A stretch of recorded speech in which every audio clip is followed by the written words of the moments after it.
Ha? Sino ba? Oo, Camacho. Telepono po. Okay, ang katinig po ay, ayan, telepono. Sunod, ito, madali lang, durungawan. Alam mo, ari, ang durungawan, of course, ito ay, ano nga po iyon? Del Mundo. Bintana po. Okay, durungawan ay window o bintana. Sunod, ito, gaptol. Ano kaya yan, gaptol? Alam niyo po ba to, gaptol? Ayan, si ah Bernardo. Hindi nga po. Switch po. Tingnan natin kung switch. Okay, sige. Sunod, ayan, kagaw. Ano kaya ang kagaw? Hindi nga po. Ito po ba'y alam ninyo? Ayan, tumaas ang kamay si Muhika. Di po ako sigurado. Mikrobyo po. Tingnan natin kung ang kagaw ay mikrobyo. Okay. Yan, germs po. Ano ang mikrobyo ang kagaw?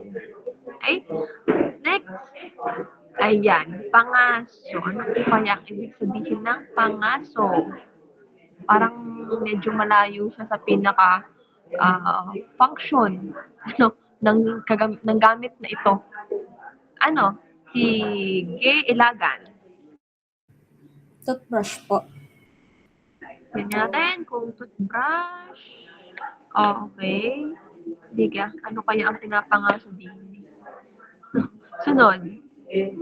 Ayan, ito, madali lang to. May idea na tayo dito sa pang-unong hatinig. Kaya ang ibig sabihin ng pang-unong hatinig. Yan, si Pulhin. Tumaas ng kamay. Headset po. Okay, tingnan natin. Headset or headphone. Okay. Sunod. Ito na po ang pang-huli. Ang luwage.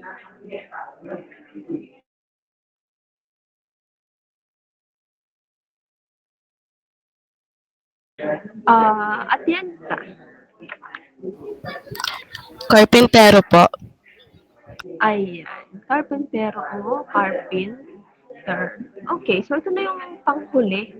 Ano na mga salita natin. Ngayon, ang tanong ko sa inyo klase, mula po dito sa mga salita na ating nalaman, ano yung mga kahulugan, sa palagay ninyo, bakit po kaya ang mga salitang ito hindi na siya ginagamit sa pang-araw-araw nating pakikipag-usap sa ating kapwa? Ano po kaya ang dahilan nito?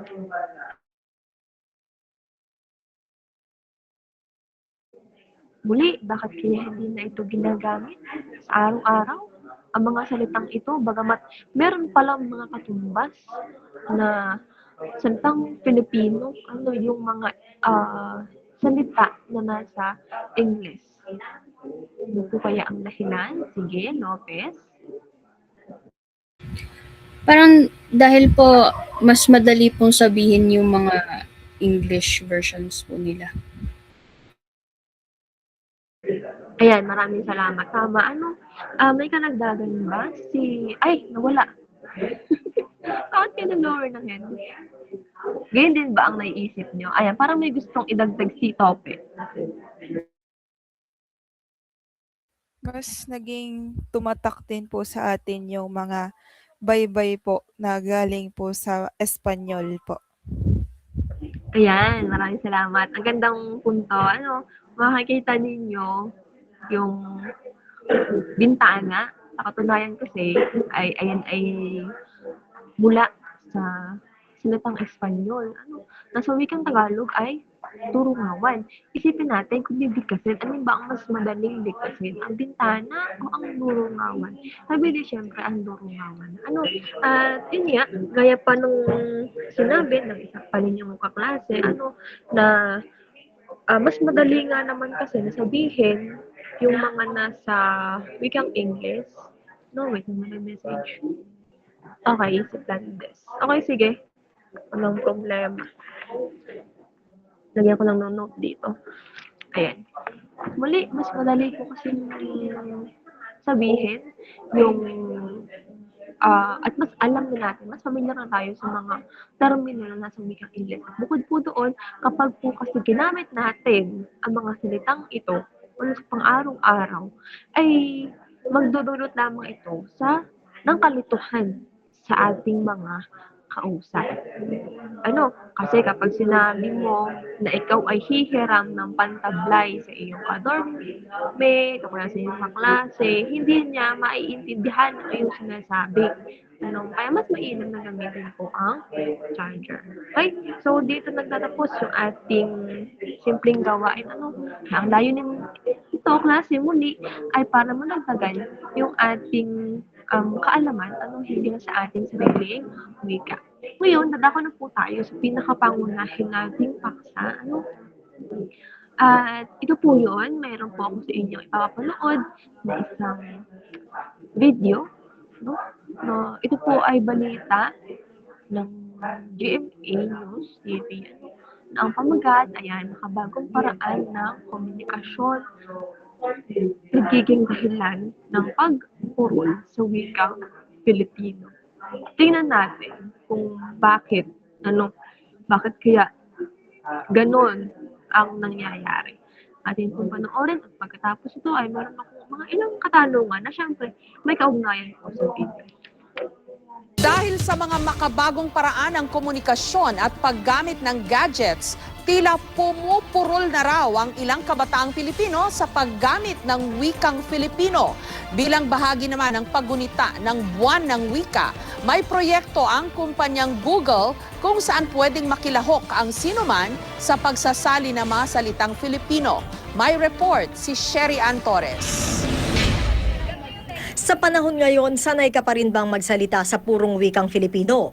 Alam mo pa ba ang ibig sabihin ng ilang salitang hindi na madalas gamitin? Nakakapagpabagabag. Para sa akin po yung meaning niya, yung parang parang nakakapagduda, gano'n. Yeso. Chok. Ang henerasyong ito tila masasanang araw sa estilo ng komunikasyong ginagamitan ng teknolohiya at Ingles ang pangunahing wika. So, imbis na mapaunlad yung pambansang wika, yung teknolohiya ng komunikasyon nagiging kalaban ng pagbuo ng pambansang wika. Isa sa mga rason na nakikita ng mga eksperto at mga grupo na nagsusulong na aktibong paggamit ng wikang Pilipino kung bakit tila lumalamlam na ang kaalaman ng mga kabataan tungkol dito ay yung hindi pa pagkakaroon ng eksaktong aralin para sa paggamit ng wikang Filipino o kaya ay yung hindi talaga paggamit ng wikang ito sa loob ng mga paaralan. Bakit nga ba tinanggal yung Filipino sa curriculum, di ba? Dapat yung government sinusuportahan kung walang libro na in Filipino, paano mo mapapayaman yung paggamit ng Filipino? Sa gitna ng pagtamlay na interes na maraming Pilipino sa paggamit ng sarili nating wika, inilunsad ng Google Philippines ang proyektong Love Your Language. Simula ngayong buwan ng wika, bukas na ang Google Translate community website sa lahat ng gusto magbigay ng mga salitang Filipino at Cebuano at ang katumbas nito sa wikang Ingles. Ang gusto lang namin ay magbigyan ng tamang representasyon ang lengguwahe natin sa online, sa web. Kasi napakaganda ng wika natin, pero yung appreciation hindi maipaabot sa ibang mga bansa, sa mga ibang mga speakers ng ibang languages kasi hindi siya represented ng maigi sa online. Kapag napahusay na ang database para sa mga salitang Filipino at Cebuano, pag-aaralan din daw ng Google ang pagkakaroon ng kaparehong proyekto para sa iba pang mga wika sa Pilipinas. Sherry Ann Torres, GMA News. Ayan. Ay, manood natin. Yung balita po ng GMA News. At ngayon, tanong ko sa inyong klase ay batay nga po sa ating napanood na balita ay ano nga po yung isa sa pangunahing dahilan kung bakit lumalamlam o humihina ang hindi lang ang mga kabataan kundi ang mga Pilipino sa paggamit po ng ating sariling wika. Ay maaari po sabihin ang dahilan at ipaliwanag po kung bakit yun ang naging dahilan. Kaya po, sino po ang nais na magbahagi? Yes, si Umali Karil. Parang hindi po maintindihan ang inyo pong sinasambit. Ay, hindi maintindihan. O, are, okay na. Okay na po to. Napalayo ata ang aking mic. Ito po ba okay na o ganun pa din? Ayan, mukhang okay na. Muli, klase, ang tanong ko po sa inyo ay batay po sa balita na ating napanood, ano po yung pangunahing dahilan kung bakit lumalamlam ang pagkatuto po hinggil po sa asignatura o sa wikang Pilipino? Ano po yung pangunahing dahilan?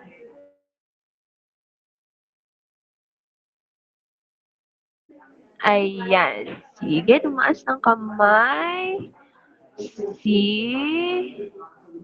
Bigyan ko ng pagkakataon si Mailig.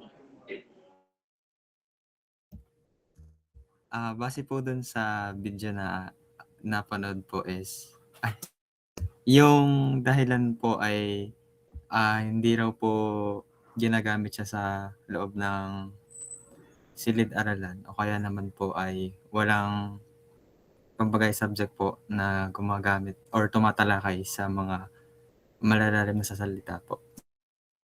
Ayan, maraming salamat sa iyong punto. Ano, tama nga naman, sabi po sa balita, yung isang dahilan kung bakit hindi na tinatangkilik ang wikang Pilipino. Una sa lahat ay dahil hindi na po ito ginagamit sa silid-aralan.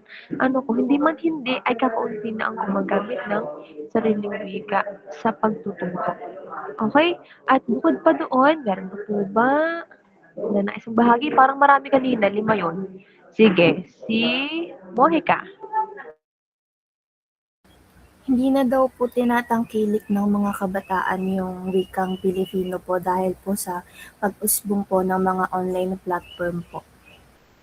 Ayan, yun po ang isa pa at yun yung pangunahin dahil sa pag-usbong ng mga online platform sa mga makabagong paraan ng ating komunikasyon. Okay po? Kaya nga po ay kung mapapansin po natin sa panahon ngayon, iba na po ang tinatawag natin na normal na paraan na pakikipag-usap po ng kabataan. Kung saan, sa katunayan, hindi ng kabataan, kundi ang mga Pilipino. Na kung saan tayo mga Pilipino, mas gusto natin at mas pinipili natin ang shortcut. Ano, pagkapaiksi ng mga salita, kinakailangan. Kaya, pinapaiksi natin yung salita o nag-shortcut tayo ng mga salita para mabilis ang ating pag-reply sa ating mga kausap online. At bukod pa doon ay may mga nakikita rin tayo online na mga post na kung saan ay wikang English ang ginagamit. Pero hindi naman lahat. Hindi naman lahat, pero madalas ay ganoon ang nangyayari. Okay?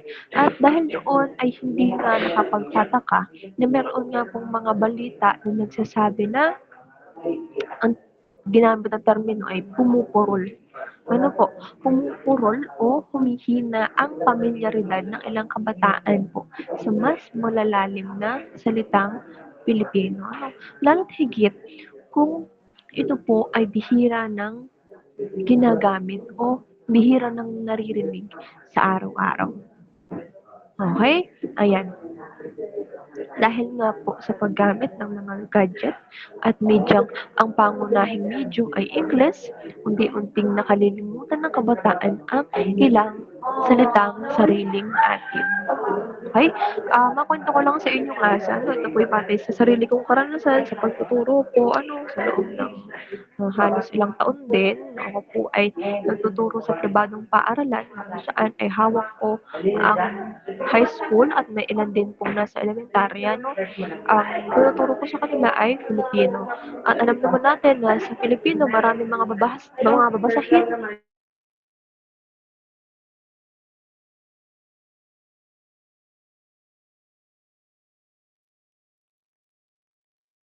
ito. At oo, nakakabasa sila. Mabilis ang pagbabasa nila. Pero, may mga ilang salita sila na hindi sila pamilyar.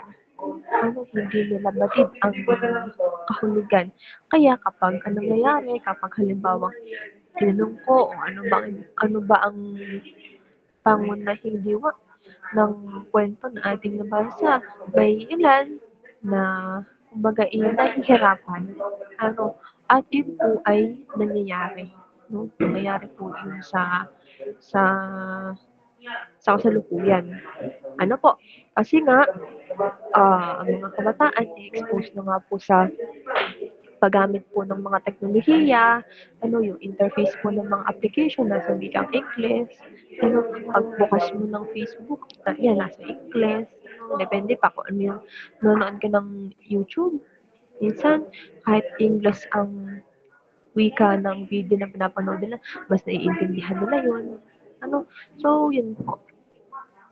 At yan, sa kabila po ng kalagayang ito, mahalagang maikintal sa isipan ng kabataan ang patuloy na paggamit ng Filipino sa gitna po ng modernong panahon. Okay? Sunod, dito po tayo sa Filipino sa saligang batas. Okay? Mahalagang tandaan po natin na ang pagpapayabong ng wikang Filipino ay may matibay na pundasyong legal na nakapaloob po sa artikulong ito. Tandaan po natin ito ha. Artikulo 14, Section 6 ng 1987 Philippine Constitution. Tandaan po natin ito. No? Sabihin, hindi yung pagpapayabong pala, pagpapaunlad ng wikang Filipino ay hindi lamang preference ng mga grupo ng paaralan. Talagang meron itong matibay na pundasyon. Okay? Ngayon, ano ang meron dito sa saligang batas ito? Okay? Sabi dyan, may pananagutan ang pamahalaan na itaguyod ang Filipino bilang wikang panturo at opisyal na komunikasyon sa sistemang pang-edukasyon. Okay? Ayan. Sunod, pinapakita rin ng saligang batas na ang pagpapalawak ng gamit ng Filipino sa paaralan at pamayanan ay pangunahing tungkulin ng Estado.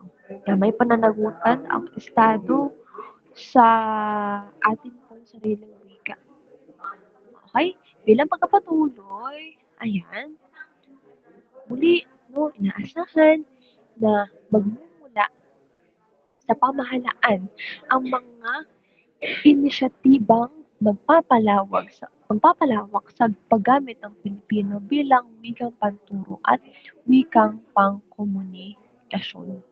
Ibig sabihin, muli, talagang may gampanin ang Estado po o ang ating pamahalaan na lungha ng mga pulisiya, magbigay suporta para mapalakas ang Pilipino sa akademya at sa ating lipunan.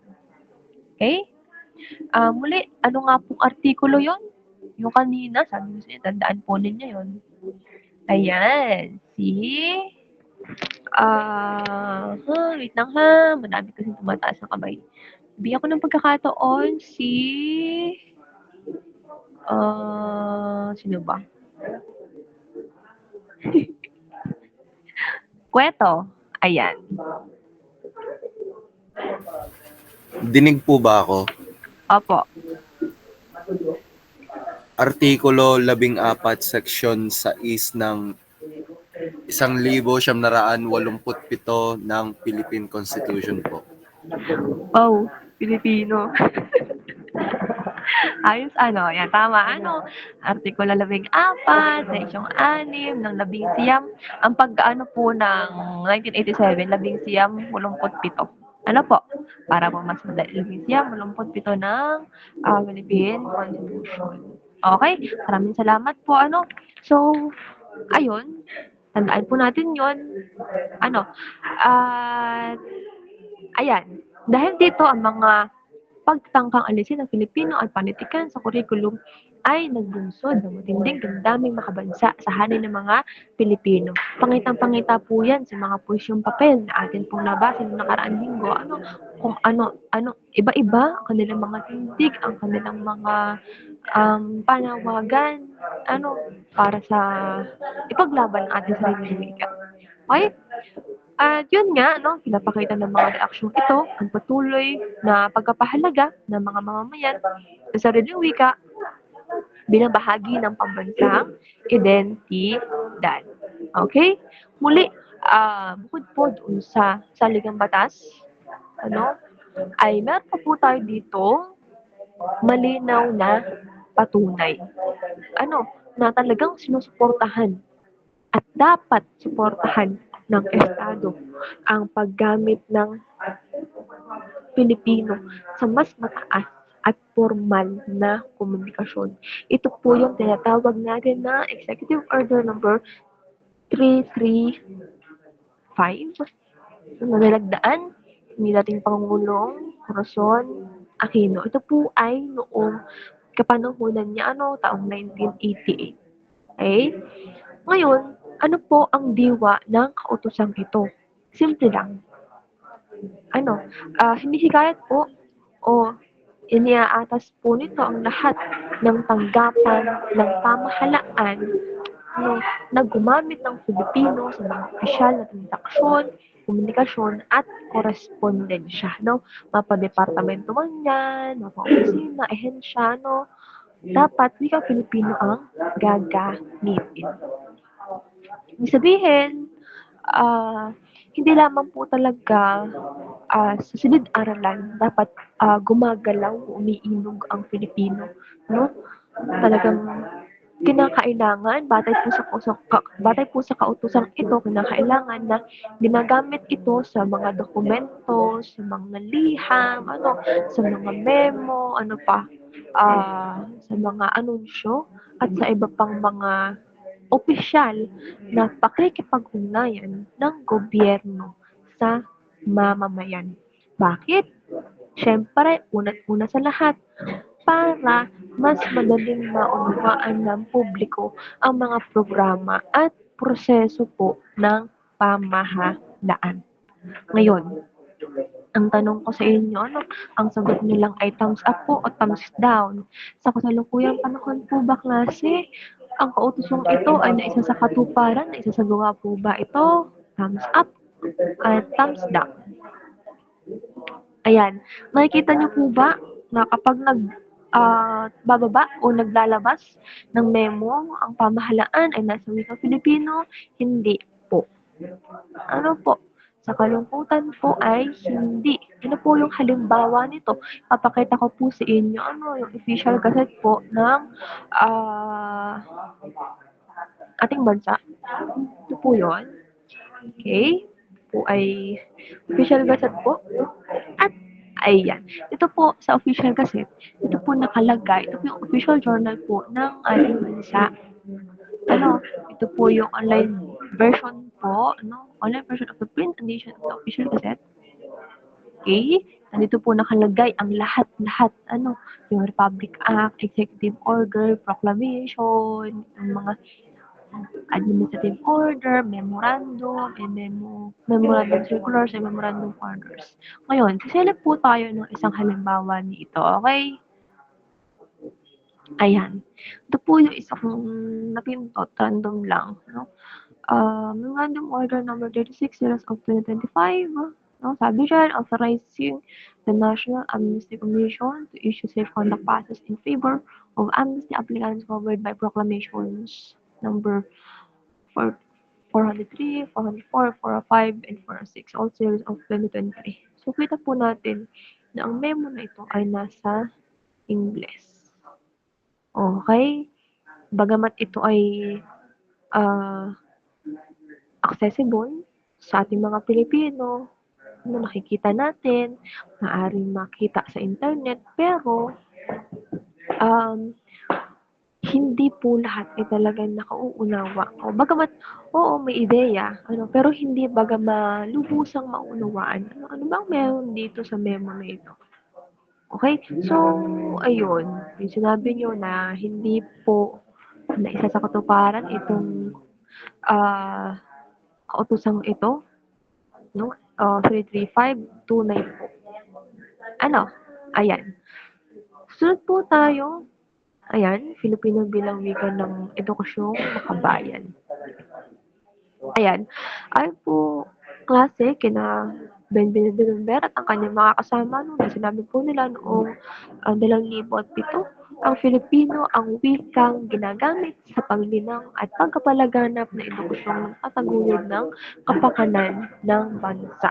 So, ibig sabihin klase, yung edukasyon na dapat ay nangyayari sa atin, no, hindi lamang po basta nagpapahusay po ng ating kasanayan, kundi edukasyon na mayroong malasakit po sa kapakanan ng ating bansa at sa nakararami. No? Ngayon din, sabi dito, ang Filipino ay nakapagpapayaman ng diwang mapagtanong at mapanlikha at umuugat sa buhay at pakikibaka ng nakararami. Okay? Sunod, ipinahihiwatig nito na ang Filipino ang likas ng wika nakaugat sa karanasan at identidad ng mga Pilipino. So ito po mga pahayag ni na Lumbera ay di naman po ito nalalayo sa mga punsyong papel na atin pong nabasa. At dahil dito, sabi nga po nila, nararapat gamitin ang Filipino sa iba't ibang aspekto ng komunikasyon at pagkatuto, lalo na sa mataas na antas ng edukasyon. Okay? Bukod dito klase, sa pahayag ni Lumbera, ay meron po tayo ditong isang artikulo. Okay? Ito po ay inilathala ni Ginoong David Michael M. San Juan. Para po sa kaalaman na lahat, si Ginoong San Juan po ay isa sa guro sa De La Salle, tagapagtaguyod po ng wikang Filipino. Ito po yung kanyang nilathala, 12 reasons to save the national language. So, ito po klase, ang dami niyang dahilan kung bakit kailangan nating isalba ang ating pambansang wika. At lumabas po ito sa panahon na mainit po ang usapin tungkol po sa pag-alis ng Filipino sa kolehiyo. At itinaon talaga niya sa buwan ng Agosto, sa buwan ng wika. Okay? Kaya kumbaga talagang tumingkad yung diskusyong ito. Kung bakit mahalaga ang Filipino sa edukasyon at sa lipunan. Okay? Ngayon, ayan po, nilahad po sa artikulo ang 12 dahilan kung bakit mahalagang gamitin ang Filipino bilang wikang panturo at panatilihin ito sa curriculum ng kolehiyo. Okay? So, susunod po, na slide po natin, ito po yung mga ilan sa mga mahalagang dahilan sa artikulo po niya. Una, ang unang dahilan ay ang probisyong nakasaad sa Artikulo 14. Ito yung kanina, Artikulo 14, Section 6. Kung saan, nagtataguyod nga po sa Filipino bilang wikang panturo at opisyal na komunikasyon. Okay? Sunod, ayan. Tinutulig sa rin niya yung labis na paggamit ng Ingles ng ilang ahensya at institusyong sumasalungat po sa Pilipinisasyon. Okay? Ang punto po ni San Juan, hindi dapat yung wika ang nagiging hadlang sa pag-unawa po sa mga impormasyon at sa mga patakaran. Gawin din sa mga serbisyo. Okay?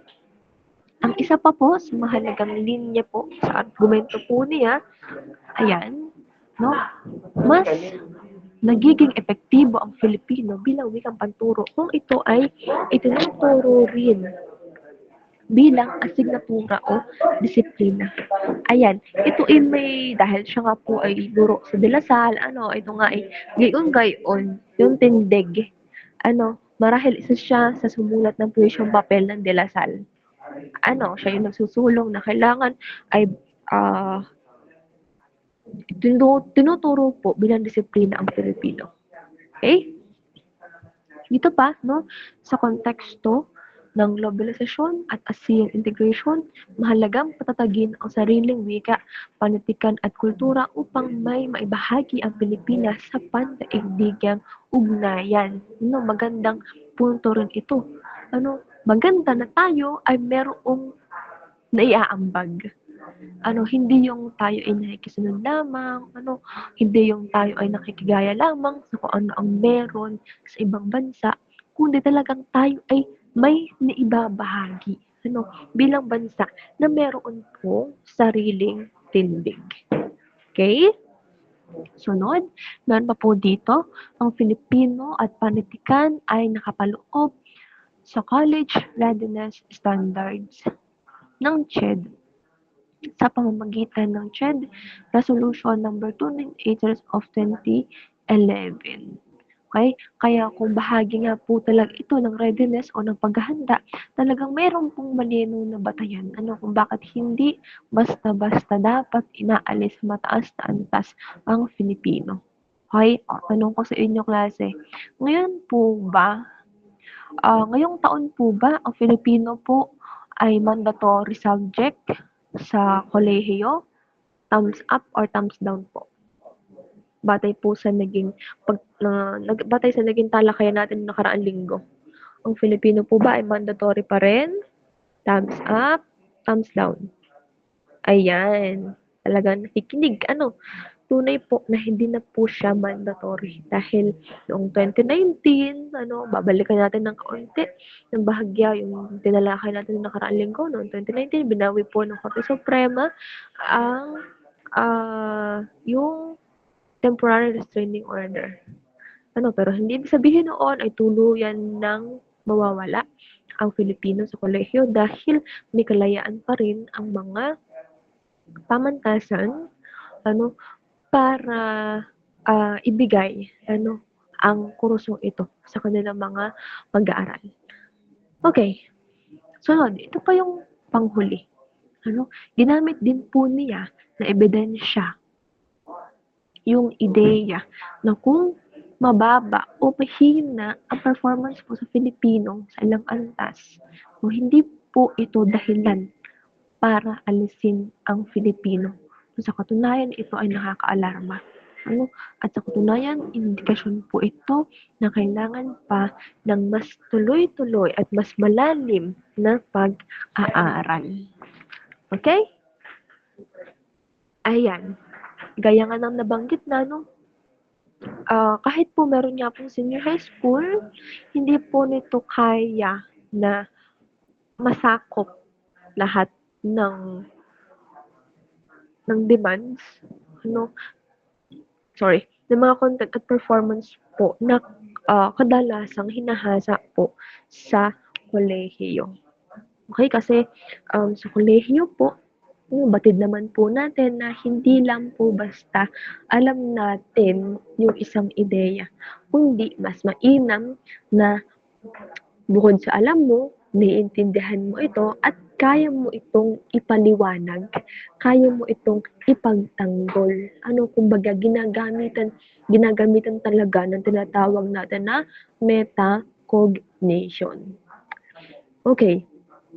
Pagdating naman po sa Filipino, tandaan na ito po talaga ang wikang pambansa. Na sinasalita ng humigit kumulang 79% ng populasyon at nagsisilbing kaluluwa ng bansa. Ay, ibig sabihin, bagamat iba-iba man tayo ng regional na wika, kung tayo ay lumipat nga po sa ibang lugar, sa ibang bahagi ng Pilipinas, nagamit tayo ng wikang Filipino, magkakaintindihan tayo. Ito yung nagdurugtong po sa ating lahat at sa ating mga Pilipino. Okay? At po dyan, yan, pinagbubuklod po ng Filipino ang mga mamamayan tulad ng pag-uugnay ng mga awit, tula at iba pang panitikang nakasulat sa sariling wika. Okay? At yung huling bulat, ang pag-alis ng Filipino sa curriculum ng kolehiyo ay katumbas ng pag-alis sa sariling pagkakakilanlan ng mga Pilipino. Okay? Kayo po ba ay naririto pa? Thumbs up po tayo kapag po tayo ay naririto pa. Ayan, mabuti kung ganon, Ayan. Pagpatuloy po natin, medyo patapos na po tayo, ano? Nandito na tayo sa Filipino, sa pandaigdigan at historical na konteksto. Ano? Ayan.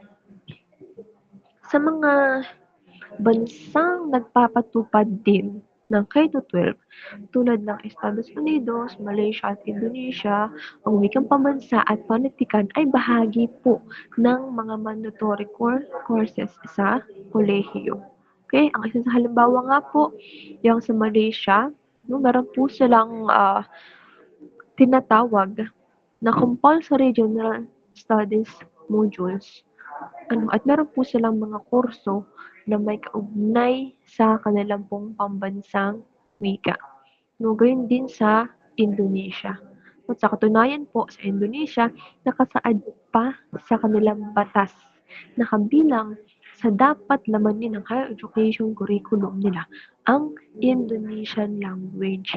Kasama pa ang kasama nitong iba pang core subjects. Okay? Ngayon, balik tayo sa Pilipinas. May mga panukala rin po na naihain sa CHED na nagpapakita na pwedeng gamitin ng Filipino sa multi at interdisciplinary paraan. Ibig sabihin, hindi lamang ito pangwika o pampanitikan, kundi pwede po maging daluyan sa iba't ibang larangan, kung meron pong malinaw na disenyo at layunin. Ito nga po yung binanggit na po ni Ginoong David Michael San Juan. Ayan. Sa historical na punto naman, okay, o sa historical na konteksto, okay, matagal na pong nangingibabaw ang Ingles sa curriculum ng kolehiyo. Mula pa noong 1906. No, ganun katagal.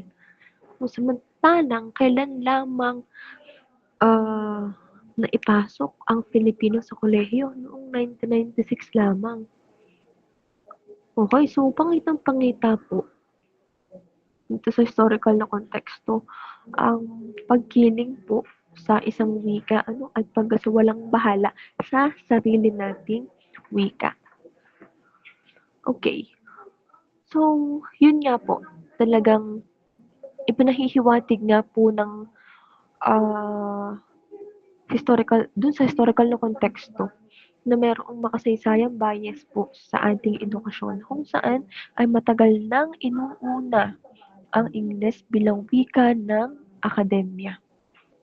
Kaya ayan, ipinapakita nito ang pangangailangang itama ang makasaysayang kaapihan laban sa sariling wika sa larangan ng edukasyon. Okay?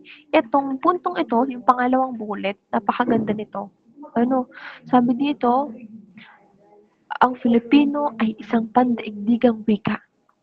Okay? Global language. At itinuturo at pinag-aaralan sa mahigit 80 institusyon at universidad sa ibang bansa. Okay? Talagang may puwang ang wika natin sa ibang bansa. Sa pandaigdigang wika. Okay? Ang halimbawa po niyan ay ang Harvard. Ang Harvard po class ay nagbubukas po sila ng Tagalog course. Atin pong bibisitahin ang website po ng Harvard. Yan. Harvard University, Department of South Asian Studies. At ayan, Filipino o Tagalog. Ito po yung patunay na talagang inaaral, tinuturo po sa ibang bansa ang ating sariling wika. Kung saan, ayan, may 3 level ito. Yung una ay elementary Filipino or mga basic, at yung pangalawang level, intermediate, at yung pangatlo ay advanced Filipino. Ito po ay nung nakaraang taon. Okay? So, yan. Balik po tayo sa ating slide. Sandali lang. Okay. Ayan. Ngayon, kung aalisin po sa sarili nating bansa, ang Filipino po sa kolehiyo, posibleng talagang magbigay ito ng negatibong mensahe. At epekto sa estado nito bilang pandaigdigang wika. Na parang tayo na mismo ang nagpapahina po sa akademikong puwang po nito. Okay? Sunod tayo. Ayan, Filipino at mga hamon sa ganap ng pagpapaunlad.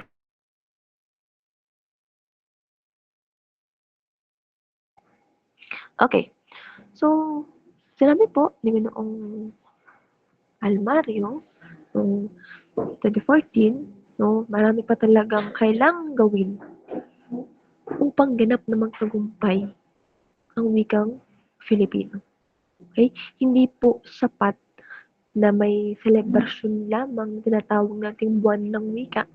Kasi yung wika, hindi po siya nabubuhay lamang sa programa. Pagkus, nabubuhay po ito sa aktwal na gamit. Okay? Kaya kahit nga po may buwan ng wikang pambansa, hindi dapat po nagtatapos sa paggawa ng slogan, paggawa ng poster, o pagsala sa mga patimpalak. Okay? Ang punto po kasi dito, kung isang buwan lang natin binubuhat ng Filipino, tapos sa mga susunod na buwan, balik Ingles na tayo, talagang mahirap na paunlarin. Nahihirapan tayo na paunlarin ang ating wika. Okay? Bilang karagdagan, ang Filipino ay tunay na mabubuhay at yayaman sa pamamagitan ng patuloy at araw-araw na paggamit ng mga mamamayan. Okay? At hindi po sapat na marunong lamang tayo magsalita at umunawa ng Filipino. Kundi naman ito aktibo ginagamit sa iba't ibang larangan ng buhay. Okay, ito po ay karagdagan lamang, Inaasam po ni Almario ang panahong ang mga aklatan ay tigib ng mga aklat at sangguniang nakalimbag sa wikang Filipino. Ngayon din, ang Filipino ay dapat gamitin sa mga karatula sa paliparan. Sa katunayan, hindi lamang sa mga karatula sa paliparan, kundi sa mga pampublikong lugar, kagamit ng wikang Filipino. Yung mga batas trapiko. Maganda rin kung nakasalin ito sa wikang Filipino. Okay? Yun din, sa mga etika ng produkto at sa pang-araw-araw na transaksyon sa bansa. Ang mga komperensiya at diskurso akademiko ay dapat idaos sa Filipino na may pagsasalin sa Ingles at iba pang wikang global kung kinakailangan. At panghuli, ito po ay panghuling slide na, mahalaga ang pagtutulungan ng mga eksperto sa wikang katutubo at sa wikang pambansa upang mapayaman ang Filipino. At dapat magsalita sa Filipino ang mga mambabatas, at pinunong bansa upang ganap na maunawaan ng mamamayan ang mga usaping pambansa. Okay? Hindi lamang po si dating Pangulong Benigno Aquino III ang dapat gumamit ng Filipino sa talumpati klase. Si dating Pangulong Benigno Aquino ang kapag nagsosona sa talagang Filipino. At dahil doon, talagang hindi naunawaan ng masa. Kasi paano nga naman sa masa yung ulat o yung sona? Diga. Okay? At panghuli, kapag naisa katuparan ang mga ito, maituturing na ang Filipino ay ginagamit na sa mas mataas at ganap na antas ng komunikasyon. Okay? Ayan. Maraming salamat po sa pakikinig. Ito na po yung huling bahagi ng ating